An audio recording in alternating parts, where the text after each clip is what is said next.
Welcome to DiDi's சமையல். இன்றைக்கி சமையலில் ஒரு டிஃபன் ஐட்டம் பார்க்க போகிறோம். அதை பார்க்குறதுக்கு முன்னாடி நம்ம சேனலில் ஃபஸ்ட் டைம் பார்க்குறவங்களா இருந்தால் சப்ஸ்கிரைப் பண்ணுங்கள் நம்ம சேனலுக்கு. அப்படியே பக்கத்தில் இருக்க பெல் பட்டனை கிளிக் பண்ணிடுங்க. வாங்க எப்படி செய்யலான்னு பார்க்கலாம்.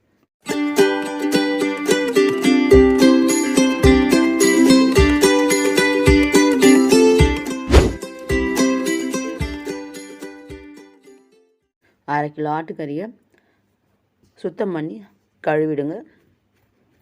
கழுவிட்டு ஒரு குக்கரில் எடுத்து வச்சுக்கோங்க. நான் அரை கிலோ கறி யூஸ் பண்ணுறேன். நீங்கள் 1/4 கிலோ கறி கூட யூஸ் பண்ணிக்கோங்க. கொஞ்சமாக தண்ணி விடுங்க வேகிறதுக்காக. ஒரு 1/4 டீஸ்பூன் மஞ்சள்தூள் போடுங்க. ஒரு அரை டீஸ்பூன் உப்பு போட்டு அடுப்பில் வச்சு வேக வச்சிடலாம். வாங்க வச்சு குக்கர் மூடியை போட்டு வெயிட் போட்டுருங்க.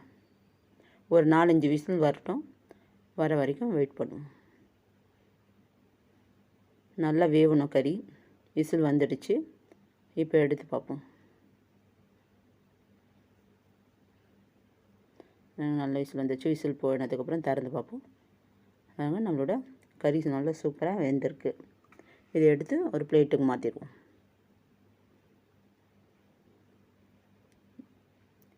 நல்லா கறி நல்லா சாஃப்டாக வெந்திருக்கணும். இந்த தக்கடி செய்கிறதுக்கு தேவையான பொருட்களை பார்த்துருவோம். 2 பெரிய சைஸ் வெங்காயத்தை கட் பண்ணி வச்சுங்க. ஒரு பெரிய சைஸ் தக்காளி, 2 பச்சை மிளகாயில் 1 கீறி வச்சுருங்க, 1 சின்ன சின்னதாக கட் பண்ணி வச்சுருங்க. 1 டீஸ்பூன் கரம் மசாலா, அரை டீஸ்பூன் மிளகாய்த்தூள், 1/4 டீஸ்பூன் மஞ்சள்தூள், 1 டீஸ்பூன் இஞ்சி பூண்டு விழுது, 2 துண்டு சின்ன சின்ன துண்டு பட்டை, 2 லவங்கம், 2 ஏலக்காய், ஒரு அரை முடி தேங்காய், அரிசி மாவு. இதுதான் தேவையான பொருட்கள். வாங்க எப்படி செய்யலான்னு பார்க்கலாம். முதல்ல வானல் அடுப்பில் வச்சு 4 டீஸ்பூன் எண்ணெய் விட்டுருங்க. இது கொஞ்சம் அதிகமாக தான் தேவைப்படும் எண்ணெய் நல்லா காயட்டும். காஞ்சதுக்கப்புறம் ஒரு சின்ன சின்ன துண்டாக ஒரு 2-3 துண்டு பட்டை, ஒரு 3 ஏலக்காய், ஒரு 4 லவங்கம் போட்டுங்க. போட்டு அது இப்போ நல்லா பொரியட்டும். பொரிய விடுங்க.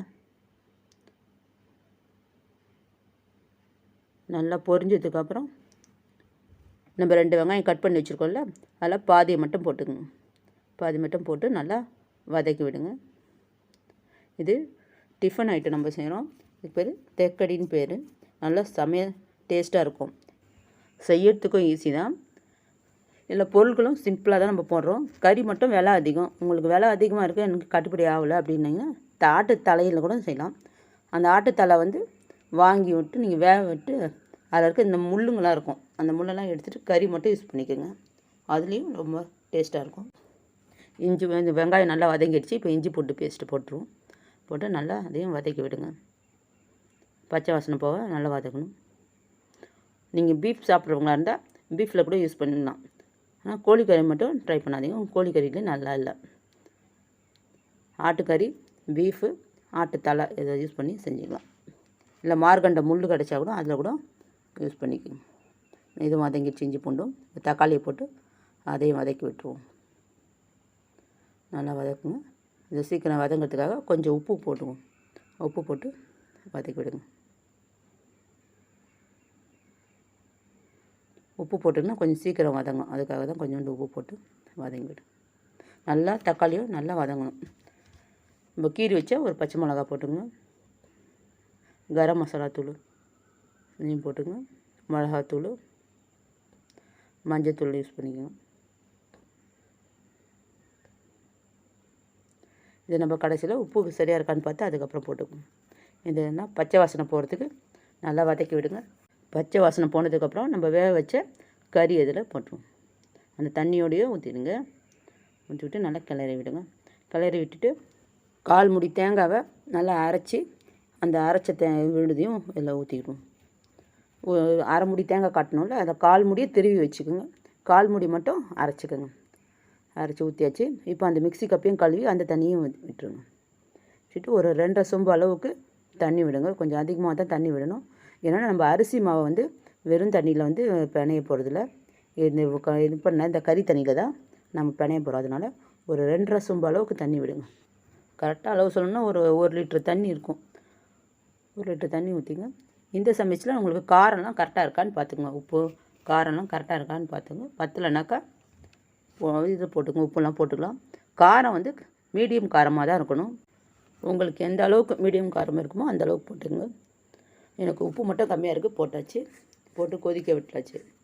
நல்லா கொதிச்சதுக்கப்புறம் இப்போ அரிசி மாவில் நம்ம கட் பண்ணி வச்சுருக்க வெங்காயம் சின்ன சின்னதாக கட் பண்ணி வச்சுருக்கோம், அந்த வெங்காயத்தை போடுங்க. பச்சை மிளகா, கொத்தமல்லி தழை, நம்ம தேங்காய் 1/4 மூடி தேங்காவை துருவி வைக்க சொன்னோம், இந்த துருவி வச்ச 1/4 மூடி தேங்காவையும் போட்டுங்க.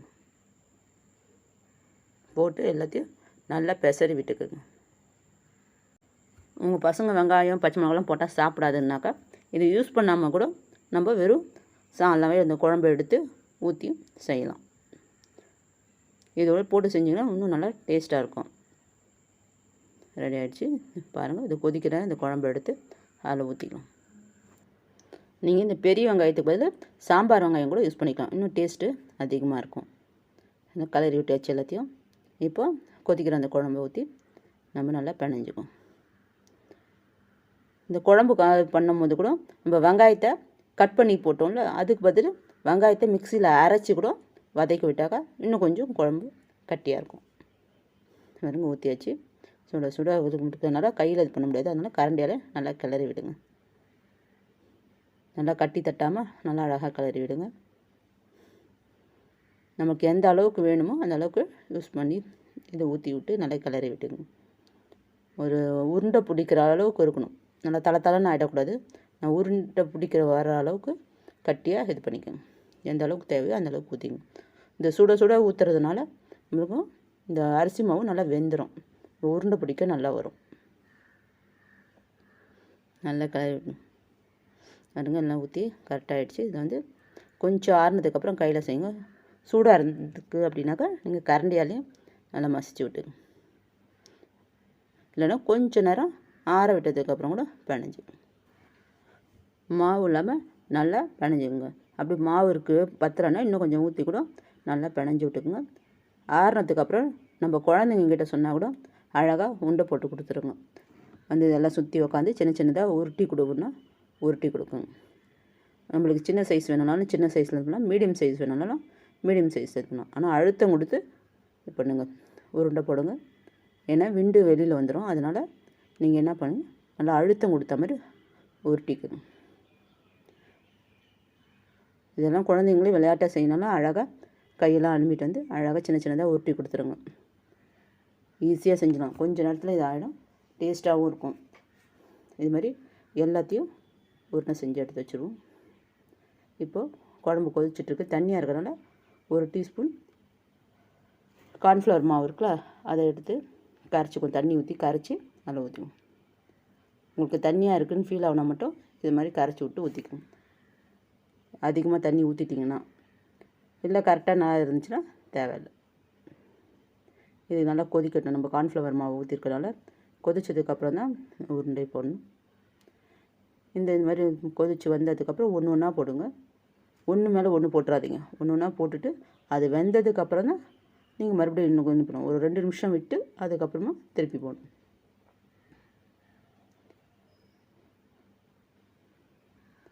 இதை லோ ஃப்ளேமில் இது போடும்போது லோ ஃப்ளேமில் வச்சுங்க, அடுப்பை லோ ஃப்ளேமில் வச்சு தான் போடணும்.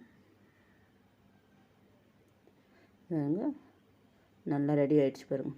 இந்த குழம்போடு பெசறிட்டு வரும் போது இந்த கறி குழம்பு டேஸ்ட்டும் நம்மளுக்கு இந்த வெந்து அது உள்ளே அந்த உண்டை உள்ளெல்லாம் போயிருக்கும், உருண்டை உள்ளெல்லாம் போகணுன்னா சாப்பிடும்போது ரொம்ப டேஸ்ட்டாக இருக்கும். சின்ன சின்னதாக நம்ம போட்டிருந்தோன்னா அப்படியே ஸ்பூனில் எடுத்து சாப்பிட ரொம்ப நல்லாயிருக்கும். இது மீடியமாக இருக்கும், கட் பண்ணி எடுத்து சாப்பிடும்போது அந்த குழம்போடு எடுத்து சாப்பிடும்போது அவ்வளோ டேஸ்ட்டாக இருக்கும். செஞ்சு சாப்பிட்டு பாருங்கள், அவ்வளோ டேஸ்ட்டாக இருக்கும். சாப்பிட்டு பார்த்துட்டு டேஸ்ட்டு எப்படி இருக்குதுன்னு சொல்லுங்கள். இந்த டிஷ்ஷை நைட்டே கூட செஞ்சிடலாம். செஞ்சுட்டு எடுத்து வச்சுருங்க. எடுத்து வச்சுட்டு காலையில் கொஞ்சம் சூடு பண்ணி கொடுத்திங்கன்னா அவ்வளோ டேஸ்ட்டாக இருக்கும். டக்குன்னு ஆகிடும் அது செய்யறதுக்கும். ஒரு தடவை செஞ்சு பார்த்திங்கன்னா திருப்பி திருப்பி செய்வீங்க. ஏன்னா நம்மளுக்கு வந்து கறி விலை அதிகமாக இருக்குன்னா நீங்கள் கறி யூஸ் பண்ணாமல் தலை வாங்கிக்கிங்க. ஒரு தலை 50-100 ரூபா தான் இருக்கும். சின்ன தலை 50 ரூபாவும், பெருசு நம்ம இருக்கும் வாங்கி.